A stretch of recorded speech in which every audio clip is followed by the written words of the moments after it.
So hi hello friends, మన channel కొత్తగా చూసినట్లయితే సబ్స్క్రైబ్ చేసుకొని పక్కనున్న బెల్ ఐకాన్ క్లిక్ చేసి ఆల్ పైన ట్యాప్ చేయండి.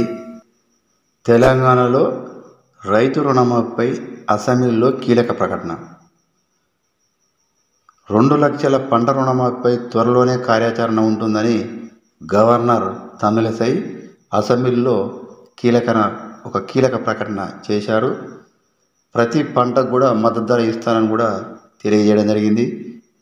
వ్యవసాయానికి 24 గంటల విద్యుత్తు ఇచ్చేందుకు మా ప్రభుత్వం కట్టుబడి ఉంటుందని కూడా రేవంత్ రెడ్డి వివరించడం జరిగింది.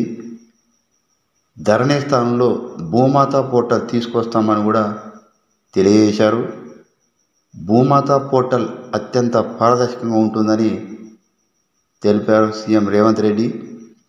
అప్పులతో రాష్ట్ర ఆర్థిక పరిస్థితిని చిన్నభిన్నం చేశారని, దుబారా అనేది ఎక్కడ లేకుండా చేస్తాం అని సీఎం రేవంత్ రెడ్డి తెలియజేయడం జరిగింది. సో ఇలాంటి లేటెస్ట్ న్యూస్ మీకు రావాలంటే సబ్స్క్రైబ్ చేసుకొని పక్కన బెల్ ఐకాన్ క్లిక్ చేసి ఆల్ పైన ట్యాప్ చేయండి.